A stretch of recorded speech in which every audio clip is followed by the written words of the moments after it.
powered by Only Watches. সহ নিবেদক Jack অলিভল, Eastern India's largest selling Ayurvedic herbal body oil.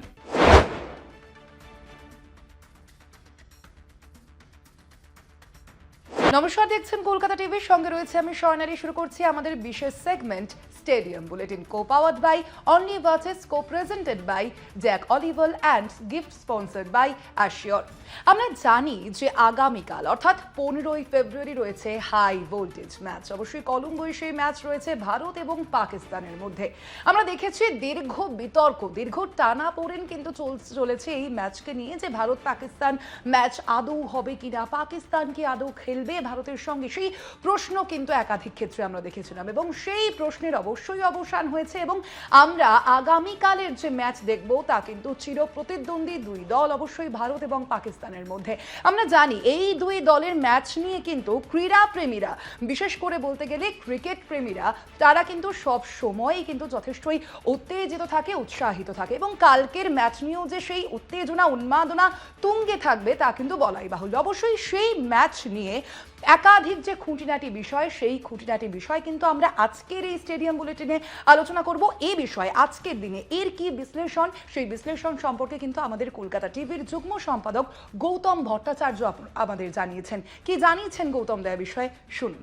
T20 বিশ্বকাপ হঠাৎ করে যেন জিওমেট্রিক প্রোগ্রেশনে এটার পুরো ইম্পর্টেন্সটাই বেড়ে গেল। যখন 7ই ফেব্রুয়ারি শুরু হয় এত আলোচনা ছিল না, মনে হচ্ছিল এটা একটু আপাত দৃষ্টিতে একটু মরা টি20 বিশ্বকাপ হতে যাচ্ছে, কিন্তু কোথায় কি এখন দোকানে বাজারে হাটে মাঠে সর্বোচ্চ এটা নিয়ে আলোচনা। আমি সকালবেলা প্লেনে মুম্বাই এলাম, দেখলাম সবাই পেছনে আলোচনা করছেন এবং শুধু ইন্ডিয়াকে নিয়ে নয়, অন্য টিমগুলোকে নিয়ে, স্পেশালি যেভাবে নামিবিয়া অস্ট্রেলিয়াকে হারিয়ে দিয়েছে, অন্য টিমগুলো যেভাবে খেলছে, নেপাল যেভাবে খেলেছে ইংল্যান্ডের সঙ্গে, সব মিলিয়ে একটা ভরপুর বাজার। আর তার মধ্যে রোববার এই ম্যাচটা ইন্ডিয়া ভার্সেস পাকিস্তান কি হবে। রেকর্ড দেখছিলাম সবার ইন্ডিয়া শ্রীলঙ্কা অ্যাক্রস ফরম্যাট মুখোমুখি হয়েছে কলম্বো শ্রীলঙ্কাতে। 3বার ভারত জিতেছে, 1বার পাকিস্তান জিতেছে, 2বার কোনো রেজাল্ট হয়নি। কিন্তু এবারের পাকিস্তান একটা অ্যাডভান্টেজ পাচ্ছে যেটা আগে অন্যবার হয়তো পায়নি। সেটা হচ্ছে তারা শ্রীলঙ্কাতে আগে এসেছে, কন্ডিশন জানে, পাকিস্তানে কোনো ফিটনেস সমস্যা নেই। ভারতে কিন্তু ফিটনেস সমস্যা শুধু নয়, টিমটা কি হবে তাই বোঝা যাচ্ছে না। আজকে দুপুরবেলা সঞ্জয় বাঙ্গারের সঙ্গে আমার কথা হচ্ছিল, উনি বলছিলেন যে আমরা তো চ্যাম্পিয়ন্স ট্রফিতে 4টে স্পিনার খেলিয়ে জিতেছিলাম, তাহলে কেন কুলদীপকে কলম্বোতে খেলাবো না? কারণ কন্ডিশনগুলো একই রকম। প্রেমাদাসাতে আমরা দেখেছি যে অস্ট্রেলিয়াকে, জিম্বাবুয়ে কিন্তু স্পিনের ফাঁদে ফেলেই হারিয়েছে। তাহলে কি কুলদীপ, যদি কুলদীপ হয় তাহলে কম্বিনেশন কি হবে?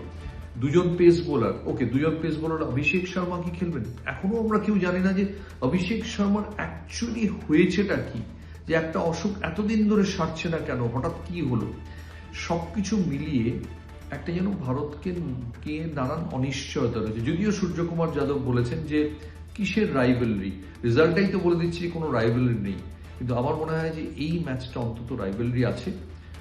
উসমান তারিক, তাকে নিয়ে প্রচুর জল্পনা কল্পনা, রহস্য স্পিনার। রবিচন্দ্রন অশ্বিন বলছেন যে যখন বল করতে গিয়ে সে থমকে যাবে, ব্যাটসম্যানও থমকে যাক, কারণ এরকম কোনো আইন নেই। সুনীল গাভাস্কর বলছেন না, ক্রিকেটে বোলার থমকাতেই পারে, কোনো আইন নেই যে তাকে আটকানোর। মেন প্রবলেমটা হচ্ছে যখনই তিনি থমকে যাচ্ছেন, ব্যাটসম্যানের যেটা স্বাভাবিক ট্রিগার মুভমেন্টটা সেটা ক্ষতিগ্রস্ত হচ্ছে। কারণ এই ট্রিগার মুভমেন্টটাও একটা মাসল মেমোরিতে মনিটর থাকে, যখনই ওটা বিচ্যুতি ঘটে শটের প্রবলেম হয়। সেই জন্যেই 4 ম্যাচে 11 উইকেট নিয়েছেন উসমান তারিক, তার ইকোনমি রেট 6-এরও কম। প্রশ্ন হচ্ছে ভারত কি তার রহস্য ভেদ করতে পারবে? এই অনেকগুলো সব দিক থেকে অনেকগুলো প্রশ্ন। বাবর আজম, তিনি প্রচন্ড সমালোচনার মধ্যে পড়ছেন নিজের দেশে, কারণ প্রায় রানে বল খেলছেন, কিছুতেই তিনি 120 স্ট্রাইক রেট থেকে বেরোতে পারছেন না। ভারতের সঙ্গে ভালো খেলতে হবে। ভারতে কে কে ম্যাচ উইনার হতে পারে না? হার্দিক পান্ডিয়া দুর্ধর্ষ খেলছেন টুর্নামেন্ট জুড়ে। সব মিলিয়ে ভারত পাকিস্তান ম্যাচ ঘিরে যা যা মশলাদার জিনিসগুলো থাকে প্রত্যেকটা হাজির।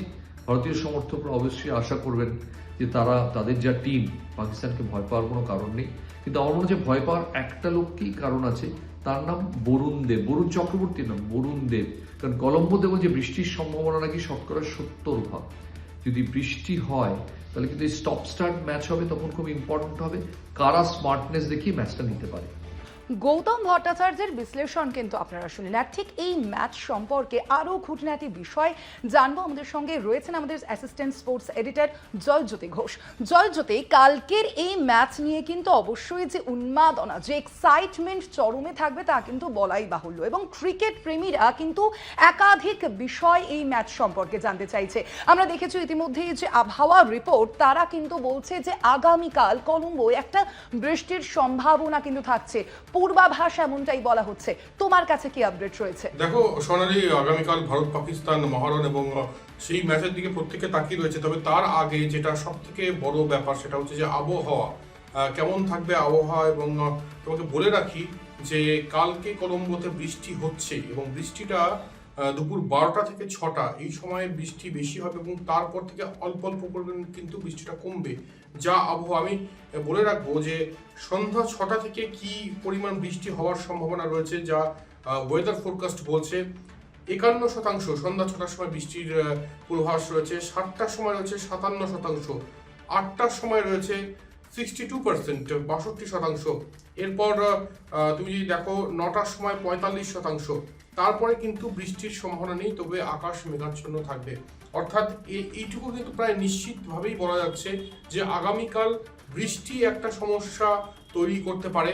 তবে এখনো পর্যন্ত আমরা আশাবাদী প্রত্যেকে যে ভারত পাকিস্তান এই মানে এতদিন ধরে বহু প্রতীক্ষিত এই ম্যাচটা আগামীকাল হবে এবং টি-20 ওয়ার্ল্ড কাপের ম্যাচ, অত্যন্ত গুরুত্বপূর্ণ ম্যাচ। যদি পলিটিক্যাল পার্সপেক্টিভ দিয়েও দেখি তাহলেও কিন্তু গুরুত্বপূর্ণ ম্যাচ, এবং ক্রিকেটিং পার্সপেক্টিভ দিয়ে তো অবশ্যই গুরুত্বপূর্ণ ম্যাচ। তবে যেমনটা বললাম যে বৃষ্টির পূর্বাভাস রয়েছে 12টা থেকে 6টা বৃষ্টি, মানে বেশ ভালো রকম বৃষ্টি হবে এবং তারপর আস্তে আস্তে বৃষ্টি কিন্তু কমতে থাকবে।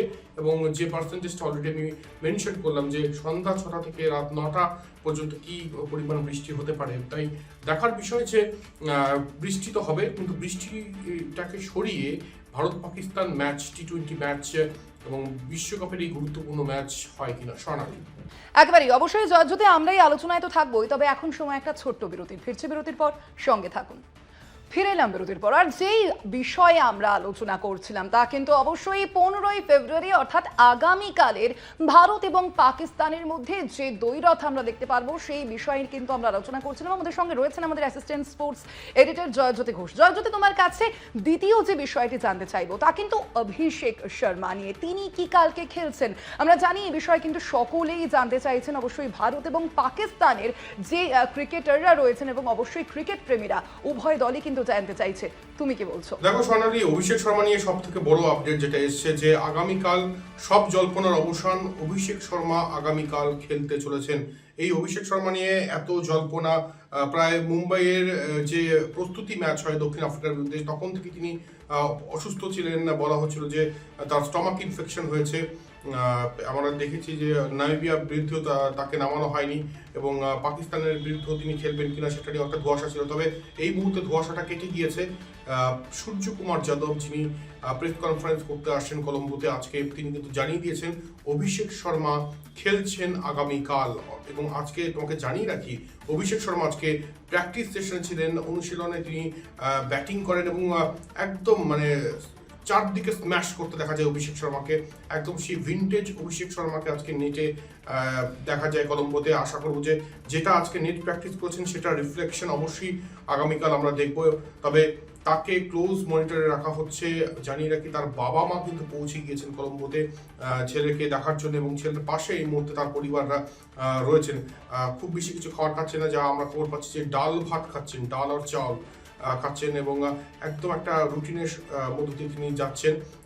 নাইবিয়া ম্যাচের আগের দিন তিলক ভার্মা বলছিলেন যে তিনি রিকভার করছেন, দ্রুত রিকভার করছেন, সেই ম্যাচে তাকে বিশ্রাম দেওয়া হয়। তবে এই ম্যাচে তাকে কিন্তু খেলতে দেখা যাবে, অর্থাৎ পাকিস্তানের চিন্তা কিন্তু বেড়ে গেল। আজকে পাকিস্তান ক্যাপ্টেন না সলমান আগা যখন আসেন না প্রেস কনফারেন্স করতে, তাকে অভিষেক শর্মা নিয়ে প্রশ্ন করা হয়। তিনি পরিষ্কার বলেন যে আমরা চাইবো যে অভিষেক শর্মা যাতে খেলেন, কারণ আমরা সব সময় বেস্ট টিমের বিরুদ্ধে খেলতে চাইবো, বেস্ট টিমের বিরুদ্ধে পারফর্ম করতে চাইবো। অভিষেক শর্মা দুর্দান্ত প্লেয়ার, কোনো মানে ডাউট নেই এতে। তাই আমরা চাইবো অবশ্যই অভিষেক শর্মা যেন আগামীকালের ম্যাচ খেলেন। এবং অবশেষে সূর্যকুমার যাদবকে যখন প্রশ্ন করা হয় তখন তিনি এটাই বলছেন, পাকিস্তান যখন চায় অভিষেক শর্মা মানে অভিষেক শর্মার বিরুদ্ধে খেলতে, তখন অবশ্যই অভিষেক শর্মা আগামীকাল খেলবে। হাসতে হাসতে রসিকতা ছড়া তিনি বলেন, অর্থাৎ এটা একদম স্পষ্ট হয়ে যাচ্ছে অভিষেক শর্মা খেলছেন, অর্থাৎ এটা পরিষ্কার যে সঞ্জু স্যামসন কালকে ভারতীয় দলের সঙ্গে থাকছেন না, তাকে বসতে হচ্ছে, অভিষেক শর্মা দলে ঢুকছেন। স্বর্ণালী একেবারেই। যদি আরো একটা বিষয়, কালকের এই ম্যাচে কি কোনো পরিবর্তন থাকতে পারে? কারণ আমরা জানি যে ভারত এবং পাকিস্তানের যে ম্যাচ তা কিন্তু সবসময় খুব হাই ভোল্টেজ থেকেছে, সেক্ষেত্রে কি কোনো শেষ মুহূর্তের কিছু বিশেষ চমক থাকতে পারে? দেখো সোনালী, টিমে খুব বেশি যে পরিবর্তন হবে তা কিন্তু নয়। একটা কথা বলে রাখি যে অলরেডি আমরা আলোচনা করলাম অভিষেক শর্মাকে নিয়ে, অভিষেক শর্মা তো দলে ঢুকছেন, এটা একদম ক্রিস্টাল ক্লিয়ার। বোলিং ডিপার্টমেন্টে কি কোনো পরিবর্তন হবে? দিল্লিতে আমি কথা বলছিলাম সুনীল গাভাস্করের সঙ্গে, তিনি একটা কথা বলছিলেন যে ওয়াশিংটন সুন্দরকে যদি নেওয়া যায়, ওয়াশিংটন সুন্দর ব্যাটার তিনি কাজ করবেন এবং বলটাও ভালো করেন। তো সেই জায়গায় আমি পাল্টা প্রশ্ন তাকে করেছিলাম যে তাহলে বাইরে কে বেরোচ্ছে, সেক্ষেত্রে কাকে তিনি বাইরে রাখতে চাইছেন। তিনি বলছিলেন আর্শদীপ সিংকে বসিয়ে যদি ওয়াশিংটন সুন্দরকে নেওয়া হয়, এবং সেই দিক থেকে দেখতে গেলে মানে সুনীল গাভাস্কর যেটা বলতে চাইছেন যে অলরাউন্ডারের সংখ্যাটা কিন্তু বেড়ে যাবে এবং ব্যাটিং ডেপথ প্রায় 9 নম্বর পর্যন্ত থাকবে। আর 9 নম্বর পর্যন্ত যদি ব্যাটিং ডেপথ থাকে তাহলে পাকিস্তানের কিন্তু সমস্যা হবে এবং সেক্ষেত্রে এতটা সহজ হবে না পাকিস্তানেরা ভারতীয় ব্যাটারদের তাড়াতাড়ি আউট করে দেওয়া। তাই দেখার বিষয় কি হয়। তবে এক্সট্রা স্পিনার আমরা দেখতে পারি আগামীকাল, কারণ আমরা জানি যে কলম্বোতে যে উইকেটে খেলা হবে সেটা কিন্তু টার্নিং ট্র্যাক হতে চলেছে এবং কিছুটা স্লো। আর যেহেতু পাকিস্তান সেখানে রয়েছে, তারা খেলছে, তারা অবশ্যই এই উইকেট সম্পর্কে ভীষণভাবে কিন্তু অবগত। তাই দেখার বিষয় কি টিম কম্বিনেশন আসে। একটা তো নিশ্চিত যে অভিষেক শর্মা খেলছেন, এবং আরও একটা বিষয় যে এক্সট্রা স্পিনার, এবার এক্সট্রা স্পিনার সেক্ষেত্রে কি কুলদীপ যাদবও আসতেই পারেন, মানে একেবারেই উড়িয়ে দেওয়া যায় না। তবে কিংবদন্তি সুনীল গাভাস্কর চান যে ওয়াশিংটন সুন্দর যাতে কালকে দলে তিনি যাতে চূড়ান্ত 11তে খেলেন, এবং তাহলে বোলিংটা তো রয়েছে, একই সঙ্গে ব্যাটিংয়েরও কিন্তু খুব বেশি চিন্তা করতে হবে না। সোনালী অবশ্যই কালকের ম্যাচ নিয়ে উত্তেজনা যে চরমে রয়েছে তা কিন্তু বোঝাই যাচ্ছে। জয়জ্যোতি, আরও একটা ব্যাপার আমরা দেখেছিলাম এশিয়া কাপে যে হ্যান্ডশেক বিতর্ক তা কিন্তু রীতিমতো গোটা বিশ্বকে নাড়িয়ে দিয়েছিল। সেক্ষেত্রে আগামীকাল কি এই হ্যান্ডশেক দেখা যাবে এই দুই দলের মধ্যে, কি মনে করছো? সোনালী, হ্যান্ডশেক নিয়ে তো একটা বিতর্ক মানে আমরা এশিয়া কাপ থেকে দেখছি, সেখানে দুটি দেশের ক্রিকেটাররা করমর্দন করেনি, এবং আমার যেটা মনে হয় যে আগামীকাল কিন্তু করমর্দন করতে দেখা যাবে না। আর আজকে সলমান আগা পাকিস্তান ক্যাপ্টেনকেই প্রশ্ন করা হয়, তিনি যেটা জানাচ্ছেন যে ক্রিকেটটা ডিফারেন্ট এবং রাজনীতিটা ডিফারেন্ট, ক্রিকেটটা স্পোর্টিং স্পিরিটের সঙ্গে খেলা হয়। তাই তিনি চান, তার ব্যক্তিগত এটা মতামত যে তিনি চান যাতে করমর্দনটা হয়। তো এটা ইন্টারেস্টিং হবে দেখার যে কালকে করমর্দন হয় কিনা। তবে হ্যান্ডশেক নিয়ে ভারতীয় দলের ক্রিকেটাররা তেমন কিছু মন্তব্য করতে চাননি, এবং পরিষ্কার কথা যে ভারতীয় ক্রিকেটারদের উপরেও সবকিছু নির্ভর করছে না, এখানে যা ইনস্ট্রাকশন আসবে সেই মতো তাদেরকে পালন করতে হবে। তবে পাকিস্তান ক্যাপ্টেন একটা কথা বলেছেন, যেটা আরও একবার বলছি যে তিনি চান যে স্পোর্টিং স্পিরিটটা আলাদা, খেলার মাঠটা আলাদা, সেখানে রাজনীতি না আসে ভালো, এবং সেখানে হ্যান্ডশেক করার মধ্যে কোনো খারাপ কিছু নেই। তাই দেখার বিষয় যে কি হয় কলম্বোতে। তবে ওই এশিয়া কাপের হ্যান্ডশেক কন্ট্রোভার্সি আজ কিন্তু কলম্বোতেও দেখা যাবে আগামীকাল, এটা প্রায় নিশ্চিত। মানে দুবাইয়ের রাতের সেই উষ্ণতা আরও একবার কলম্বোর হয়তো বৃষ্টি ভেজা রাতে আরও একবার আসতে চলেছে। স্বর্ণালী, জয়জ্যোতি, তুমি আমাদের সঙ্গে থাকো, অবশ্যই আমরা এই আলোচনা তো করবোই, আমাদের এই আলোচনা চলবে, তবে এখন সময় আরও একটা বিরতির, সঙ্গে থাকুন। ফিরে এলাম বিরতির পর। অবশ্যই আমাদের আলোচনা কিন্তু চলছে আগামীকালের অর্থাৎ 15ই ফেব্রুয়ারির হাই ভোল্টেজ ম্যাচকে কেন্দ্র করে। আমাদের সঙ্গে রয়েছেন আমাদের assistant sports editor Joyjyoti Ghosh. Joyjyoti, যে বিষয়টি এবার তোমার কাছে জানতে চাইবো, এই যে ভারত পাকিস্তানের মধ্যে ম্যাচ রয়েছে, তোমার কি মনে হচ্ছে কাকে এগিয়ে রাখবে তুমি ভারত এবং পাকিস্তানের মধ্যে? কোন কোন পয়েন্টেই বা তাদের এগিয়ে রাখছো, তুমি কি মনে করছো? দেখো সোনালী, ভারত পাকিস্তান ম্যাচের ফেভারিট বা কাকে এগিয়ে রাখবো, এটা মানে উত্তরটা ঠিক এভাবে দেওয়া যায় না, কারণ এই একটা ম্যাচ যাকে আমরা মাদার অফ অল রাইভালরিজ বলি, এবং কি হতে পারে সেটা বলা খুব মুশকিল। ওই পার্টিকুলার ডেটে, পার্টিকুলার মোমেন্টে যে দল ভালো পারফর্ম করবে সেই দলই কিন্তু জিতবে। ভারত পাকিস্তানের রিচ হিস্ট্রি রয়েছে, আমরা জানি বহু ভালো ভালো ম্যাচ, সেটা রোদপঞ্চ কাপে আমরা দেখেছিলাম এক সময়, ভারতীয় দল খুব কম রানে আউট হয়ে যায়, তারপরেও ভারত জেতে। অনেক ইতিহাস যদি বলতে হয়, 98-এ সেই কানিতকারের সেকেন্ড লাস্ট বলে 4 মেরে জেতানো, রাজেশ চৌহান 6 মেরে জিতিয়েছিলেন। তো এটাই মজা, ভারত পাকিস্তান ম্যাচে বিভিন্ন মুহূর্ত তৈরি হয়, সেই মুহূর্তগুলো দেখার অপেক্ষায় মানুষ থাকে এবং এই জন্যই বোধহয় মাদার অফ অল রাইভালরিজ বলা হয়। তবে একটা বিষয় অবশ্যই বলবো যে পাকিস্তান যেহেতু কলম্বোতে রয়েছে, উইকেট সম্পর্কে কিন্তু ভারতের থেকে বেশি অবগত এবং পাকিস্তানের স্পিনাররা ভালো পারফর্ম করছে। উসমান তারিক মিস্ট্রি স্পিনার, এই যে পথ নিয়ে তিনি তার যে বোলিং অ্যাকশন, এটা কিন্তু ভারতীয় ব্যাটারদের একটু হলেও চিন্তায় রাখছে। এছাড়াও অন্যান্য বোলারদের মধ্যে আবরার রয়েছেন, সাইম রয়েছেন, তারা কিন্তু ভালো বোলিং করছেন। তাই যেখানে কলম্বোতে টার্নিং ট্র্যাক কিছুটা স্লো হয়ে আসবে উইকেট, সেখানে এই স্পিনারদের নেগোশিয়েট করা ভারতীয় ব্যাটারদের ক্ষেত্রে কিন্তু এতটা সহজ হবে না, যেখানে তারা কিন্তু এই উইকেটে খুব একটা প্র্যাকটিস করার সুযোগই পাননি। তাই যেখানে পাকিস্তান দল সেখানেই খেলছেন, কলম্বোতেই খেলছেন, তারা কিন্তু একটু হলেও অ্যাডভান্টেজ পাবে। তবে যারা চ্যাম্পিয়ন টিম, যারা চ্যাম্পিয়ন ক্রিকেটার, তারা যে কোনো সিচুয়েশন খুব দ্রুত অ্যাডাপ্ট করতে পারেন এবং এটাই হচ্ছে চ্যাম্পিয়ন ক্রিকেটারের মানে আসল যে ইউএসপি। তাই দেখার বিষয় হচ্ছে ভারতীয় ব্যাটাররা কীভাবে ট্যাকেল করেন এবং আমার মনে হয় যে ভারতীয় ব্যাটার ভার্সেস পাকিস্তান স্পিনার, কালকে এরকমভাবেই আমরা লড়াইটাকে দেখছি। তাই গাভাস্করও বলেছেন যে এক্সট্রা ব্যাটার এবং যে স্পিনারদেরও হেল্প করতে পারবে এরকম একজন ক্রিকেটারকে নেওয়া উচিত এবং ওই জন্যই তিনি ওয়াশিংটন সুন্দরের কথা বলেছেন। এবং ভারতের টিমেও আমরা দেখতে চাইবো যে কী বদল আসে। সেক্ষেত্রে রিঙ্কু সিংয়ের বদল কি কুলদীপ যাদব আসতে পারেন, কারণ রিঙ্কু সিংও কিন্তু আউট অফ ট্র্যাক রয়েছেন, এই মুহূর্তে খুব একটা ভালো ফর্মে নেই। তো ইন্টারেস্টিং হতে চলেছে, আর কয়েক ঘন্টার অপেক্ষা, তারপরে ভারত পাকিস্তান মহারণ এবং কে এগিয়ে বলতে পারছি না আমরা কেউই, শুধুমাত্র এটুকুই বলবো যে ম্যাচ 50-50। অবশ্যই তোমার এবং গৌতম দার এই খুঁটিনাটি বিশ্লেষণের জন্য ধন্যবাদ তোমাদের দুজনকেই, জয়জ্যোতি। তার পাশাপাশি আগামীকালের এই ম্যাচ নিয়ে ঈশান কিষানের কোচ উত্তম মজুমদার কি জানিয়েছেন আমাদের, সেই বিষয়ে কিন্তু ইতিমধ্যেই আমরা দেখেছি। জয়জ্যোতি ঘোষকে কিন্তু সে বিষয়ে জানানো হয়েছে, তিনি কি জানিয়েছেন কালকের ম্যাচকে নিয়ে, শুনুন। উত্তমদা, ঈশান কিষানকে তুমি দেখলে গত ম্যাচে এত ভালো ফর্মে ছিল এবং একটা দুর্দান্ত ইনিংস খেললেন, 24 বলে 61 রান, 250-এর উপর স্ট্রাইক রেট। কি মনে হয় পাকিস্তান ম্যাচেও কি ভারতের অন্যতম বাজি ঈশান কিষান? একদম, কারণ কি যেই ফর্মে আছে, আমি চাইছি যে এই ফর্মটাই যেন বরকরার থাকুক আর এই স্টাইলেই খেলুক। আর যেরকম স্বাধীনভাবে ইনিংসটা খেলছিল, আমি যেরকম বলবেন যে একটু টাইমটা নিয়ে ইনিংসটা খেলতে শুরুয়াত করতে, ওই হিসাবেই খেলছে। কারণ কি সেটাই দর্শকদের সবাই এনজয় করছে প্রথম কথা এই ওয়ার্ল্ড কাপ। তো আমি চাইছি যে এরকমই যেন স্টাইলে খেলি। একদমই। ঈশান কিষানের কথা আরেকবার আসবো, যেহেতু তিনি দুর্দান্ত খেলছেন। ঈশান কিষান বড় ম্যাচের আগে নিজেকে কিভাবে প্রিপেয়ার করে, এরকম বড় টিমের বিরুদ্ধে যখন খেলতে নামে তখন নিজেকে কিভাবে, মাঠে প্র্যাকটিস তো ঠিক আছে, মাঠের বাইরে স্পেশালি কিছু ঈশান করে না, আলাদা কিছুই বাড়তি কিছু করে না। আমি বলছি তুমি তোমার স্নায়ুর উপর অনেক কন্ট্রোল রেখো, কারণ কি বড় ম্যাচের যে একটা প্রেশার থাকে সেটা একটা নার্ভের উপর থাকে। বেসিক্যালি মানুষ বেশি চিন্তা করে ফেলে, বেশি প্ল্যানিং করে, তখন সেটা একটা নেগেটিভ একটা চাপ তৈরি হয়। তো আমি বলছি যে বাড়তি যেরকম তুমি আমাদের টিমের সঙ্গেও যেরকম খেলছো, সেরকম বড় ম্যাচের টিমের সঙ্গে তোমাকে আলাদাভাবে একই পরিকল্পনা নিতে হবে। চাপ নিলে চলবে না, কারণ কি যত তুমি চাপ নেবে, যত বেশি প্ল্যানিং করবে, তখন সেটা একটা নেগেটিভ ইম্প্যাক্ট তৈরি হয়ে যায় বড় ম্যাচের আগে।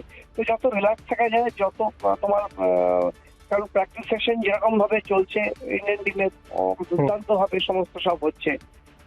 আমি দেখছি যে fielding session, practice session, it was really good. আর আমার মনে হয় বাড়তি কিছু করার দরকার হয় না, আর যদি নিজের স্নায়ুর উপর কন্ট্রোল রাখে আর বলের প্রতি ফোকাস থাকে, তাহলেই বড় টিমের সঙ্গে রান পাওয়া যায়। তোমার থেকে কি বার্তা থাকবে ঈশান কিষানকে এই বড় ম্যাচের আগে? তুমি তো কোচ, তুমি গুরুর থেকে শিষ্যের কাছে কি বার্তা থাকবে? আমার একটাই কথা ঈশানকে বলবো যে তোমার যেই ধারাবাহিকতা তুমি যেরকম ভাবে খেলছো, এই ধারাবাহিকতাই ইন্ডিয়ান টিমের জন্য দরকার, একটা টিমকে জেতানোর জন্য বড় টিমের এগেনস্টে। আর এইরকম ভাবে খেলতে হবে। এরপরে যে 60-70টা সেটা 100-এ কনভার্ট করতে হবে। সেটা আমি চাইছি যে ঈশান আরো টিম ইন্ডিয়ার সঙ্গে এই ওয়ার্ল্ড কাপে আরো 2-3টে 100 আসুক, কারণ কেউ 100 অনায়াসে করতে পারে। আমরা সেটা জানি যে এক ওভারে যখন যেই ছেলেটা মানে 28-30 রান করতে পারে, তো 100 করা ওর কাছে কোনো ব্যাপার না। বাট ও ইন্ডিভিজুয়াল মাইলস্টোনের জন্য চিন্তা করে টিম ইন্ডিয়াকে জেতানোটাই ওর সব থেকে বড় স্বপ্ন। আমি চাই যে ও সেটাই থাকুক। আমি অ্যাজ আ গুরু হিসেবে সেটাই বলছি যে 60-70টা যদি 100-এ কনভার্ট হয়ে যায়, তাহলে আরো টিম ইন্ডিয়ার আরো রানটা আরো বেশি আসবে, মানে 250-300 টার্গেট হয়ে যাবে যে কোনো বড় টিমের এগেনস্টে। আমি সেটাই চাইছি যে যাতে ওই 60-70টা 100-এ কনভার্ট। অনেক ধন্যবাদ উত্তমদা, অনেক ধন্যবাদ। আপনারা প্রত্যেকেই জানেন যে আমাদের কিন্তু রোজ একটি কুইজ হয়, অর্থাৎ আমরা কিন্তু একটি প্রশ্নের উত্তর আপনাদের থেকে জানতে চাই এবং তার থেকেই সঠিক উত্তরদাতাকে কিন্তু বেছে নেওয়া হয়। এবং গতকালের যে প্রশ্নের উত্তর যে দিয়েছেন, এবং অবশ্যই আমরা দেখেছি বহু উত্তর কিন্তু আমরা পাই, কিন্তু তার মধ্যে যে বিজয়ী হয়েছে তার নাম হচ্ছে অর্ণব সেনগুপ্ত, খড়দার বাসিন্দা তিনি। আজকের যে প্রশ্নের দিকে এবার নজর রাখবো। আমি একজন প্রাক্তন ভারতীয় ব্যাটসম্যান। বিশ্বকাপের একটি গুরুত্বপূর্ণ ম্যাচে ওয়াকার ইউনিসকে মাঠের চারধারে মারি এবং পরবর্তীতে ম্যাচ ফিক্সিং এর ঘটনায় আমি অভিযুক্ত হই। আমি কে? এর উত্তর আপনাদের দিতে হবে। অবশ্যই তারপরে সঠিক উত্তরদাতাকে কিন্তু আমরা বেছে নেব। অবশ্যই আগামীকালের যে ম্যাচ, অর্থাৎ 15ই ফেব্রুয়ারির যে ভারত এবং পাকিস্তানের যে ম্যাচ, হাই ভোল্টেজ, সেই ম্যাচের দিকে কিন্তু আমাদের অবশ্যই নজর থাকবে এবং অবশ্যই তার পাশাপাশি নজর রাখুন অবশ্যই কলকাতা টিভি স্টেডিয়াম বুলেটিনে। দেখতে থাকুন কলকাতা টিভি, রাত দিন 7 দিন।